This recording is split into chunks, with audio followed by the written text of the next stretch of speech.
evening, I'm Grace Brown in Hong Kong and welcome to View TV News. Coming up on tonight's show. A Chinese dissident coming to Hong Kong for the Tiananmen commemorations is barred from entering the city.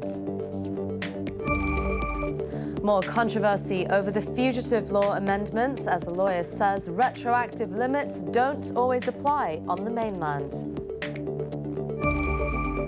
And thousands of pigs are culled in Shengshui over fresh concerns of an outbreak of African swine fever.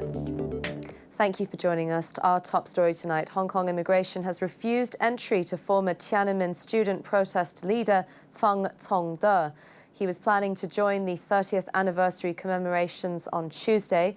Feng was at Peking University in 1989 and was heavily involved in the protests at Tiananmen Square then. After the crackdown, he escaped overseas. The Hong Kong Alliance said he flew in from Japan today with plans to take part in the candlelit vigil on June 4th.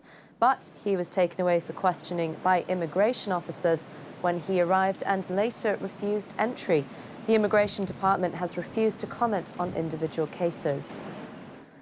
Beijing has defended the deadly crackdown on protesters in Tiananmen Square 30 years ago. In a rare public acknowledgement of the events of 1989, Defense Minister Wei Fenghe said it was the correct policy for the central authorities at the time because it led to more stability in the long term. Dhruv Tekekar has more. It's not often there's any kind of mention from Chinese officials of the events of June 4th, 1989, when a student protest ended in a bloody crackdown in Tiananmen Square. Most references to the subject on the mainland are censored online, and public debate is forbidden. But today, a rare acknowledgement of what happened. Do you think the government was wrong in its handling of the events of June 4th? There was a conclusion to that incident. That was political turmoil that the central government needed to quell. The government was decisive in stopping the turbulence, and it was the correct policy.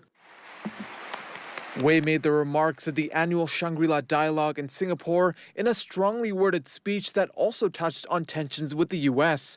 His comments echoed Defense Ministry spokesman Wu Qian, who last week decried the use of the word suppression to describe the military's response to the demonstrations. Authorities to date have never provided a full death toll, but human rights groups and witnesses estimate that number to be anywhere between several hundreds to several thousands. And while censors might be looking to keep it that way, for many who've lived through the experience, there's no denying what happened that day. Many wounded was rushed into the hospital, but when they reached the ER, the people were not, the nurses, doctors was basically, they were shouting like, okay, this one is still alive, this one is fatal. Dozens of corpses that I personally witnessed in Beijing hospital as one of the hospitals, and many who treated. Beijing city was under siege, and then it was a massacre. There's no other word to describe. Tuesday marks the 30th anniversary of the protests, and here in Hong Kong, a number of events are held to mark one of the darkest chapters in Chinese history. In recent years, some student activist groups have refused to take part in the main event at Victoria Park, choosing instead to hold their own commemorations. That's as some student groups say the fight for democracy in Greater China is not their responsibility. The older generation, those who have not experienced June the 4th, might feel that negotiations or talks are useful. But after June the 4th, or for those that experienced the umbrella movement, they will understand that for some young people, peaceful assemblies by themselves may not seem to be that effective. In past years, tens of thousands of people have gathered for the candlelight vigil in Victoria Park, and organizers expect a high turnout this year in what is the biggest commemoration event to mark the events of 1989 on Chinese soil. To more concerns over the extradition law amendments, as a mainland lawyer says Chinese authorities do have ways to get around retrospective restrictions for crimes. That's as senior officials continue trying to allay people's fears with the new tweaks to the controversial bill. Diane To reports. One of the new concessions aimed at easing people's minds about the proposed fugitive law amendments is a retrospective restriction. That is, extradition requests will only apply to crimes committed within the legal retrospective periods of the receiving jurisdiction. For example, on the mainland, serious financial crimes that carry a top sentence of 10 years jail time are retroactive for 10 years. But a mainland lawyer pointed out if the authorities think a case must be pursued after that time, they can apply to the Supreme People's Procuratorate to go ahead. And there's more.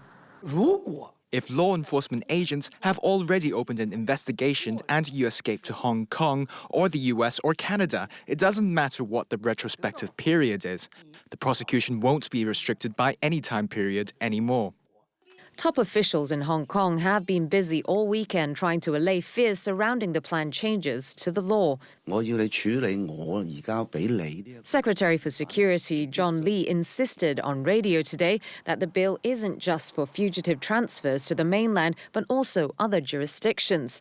And as such, specific human rights safeguards won't be written into the law to give it flexibility. The new changes announced on Thursday offered guarantees for the suspects' rights, such as to legal representation and open trial, but they only come in the form of a policy document. Meanwhile, Financial Secretary Paul Chan says he's been working hard to get the finance sector on board.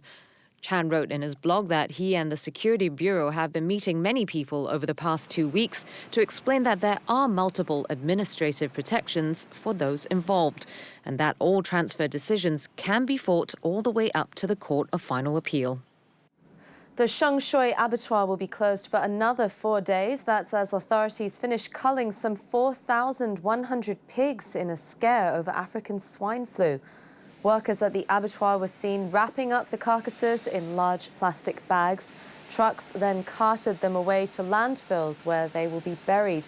Officials hope to resume the supply of fresh pork by Friday in time for the Dragon Boat Festival. Health Chief Sophia Chan said slaughterhouses should refrain from keeping too many pigs to lower the risk of another outbreak. But those in the pork trade say that's not an easy task. It's tough for us to have no leftover inventory because suppliers don't send the same number of pigs each day. If they've sent too many pigs, then they'll have to keep them here. The 3 main suppliers don't have a standardized number they agree on.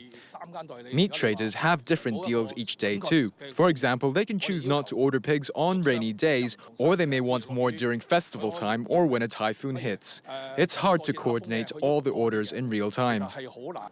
Half the plastic bottles found washed up on the city's beaches are likely to come from the mainland. The Green Earth Group compared the labels on nearly 8,000 bottles collected on Hong Kong's shores. Half of them were written in simplified Chinese, which is used on the mainland. But there were plenty with labels written in traditional Chinese too. Coca-Cola, Watson's Water and Vita bottles were the biggest offenders. The group urges the government to speed up polluter pays laws for manufacturers. Turning to some business news now, China has made another move in the trade war with the US. Beijing published a policy paper today saying the latest round of tariffs will not resolve the dispute between the world's 2 biggest economies. The white paper released today blamed Washington for the setbacks in their talks. China, it goes on to say, will not concede on issues of principle. That sentiment was echoed by Chinese Vice Commerce Minister Wang Shouwen at a news conference in Beijing today. Wang said the US cannot use pressure to force a trade deal on China. Mexico is looking to diffuse trade tensions with the US after US President Donald Trump announced this week he'd be slapping tariffs on Mexican goods. That's unless Mexico can control the flood of migrants entering the US. Mexico's president has now responded, hinting migration controls could be tightened. Yaharia Jaquez reports. Mexico's president on Saturday hinted his country could tighten migration controls to defuse U.S. President Donald Trump's threat to slap tariffs on Mexican goods. There are international options that we could turn to. We think that won't be necessary, that we will achieve a good agreement through dialogue. Striking an optimistic tone at a press conference, President Andrés Manuel López Obrador, or AMLO as he is called, said he expected good results from talks planned in Washington next week. President Trump ramped up his battle to control the flood of migrants entering the U.S. by threatening to slap a 5% tariff on all Mexican imports beginning June 10th. His ultimatum hit stocks worldwide Friday and drew widespread criticism from U.S. business leaders and lawmakers, and even some from his own party. Trump's threat to inflict pain on Mexico's economy is the biggest foreign policy test to date for AMLO. Mexico is one of the United States' top trade partners, and its economy relies heavily on exports to the U.S. Under Trump's plan, the tariffs could rise as high as 25% this year. And while AMLO said Mexico would not engage in trade wars with the U.S., he said his government did have a plan in the case Trump goes through with the tariffs. Details of what that plan would look like were not provided. In other news, the captain of a cruise liner that crashed into a tour boat in Hungary has been charged over the accident that killed 7 South Korean tourists. The number of dead is believed to be much higher, though, with 21 passengers still missing. Prosecutors say footage of the crash and witness statements gave enough grounds for arrest. Hopes of finding survivors are fading. The Viking Sign cruise liner struck a smaller boat on the Danube River on Wednesday in heavy rain. The smaller vessel capsized and sank. It's the deadliest accident on the Danube in more than half a century. Outgoing British Prime Minister Theresa May's Brexit bid was unsuccessful, and many looking to replace her want to leave as soon as possible, even without a withdrawal deal. What lies ahead? Lucy Fielder takes a look. Enormous and enduring gratitude. Theresa May is succumbing to Brexit chaos and quitting the top seat. And most of those lining up to take over want a quicker, cleaner Brexit, without any withdrawal treaty if necessary. That could lead to a standoff between Britain's next Prime Minister and Parliament. Britain is hurtling towards the exit door of Europe, scheduled to leave on Halloween this year. Getting a deal will be hard in the short time left. Brussels says restarting talks is a non-starter. All that's left on the table is the unloved treaty that May tried to squeeze through Parliament 3 times and failed. And Parliament has passed a motion against crashing out without a deal. 310. That was non-binding, though, so is there anything lawmakers can do to prevent a hard Brexit? Well, they could try to cancel Brexit outright by revoking Article 50 of the UK's treaty with the EU. But that won't be easy. It would require legislation passed by Parliament. And while a majority of lawmakers are pro-Remain, they'd struggle to get enough backing for such a controversial choice. With many believing the wishes of voters in the 2016 EU referendum should be respected at any cost.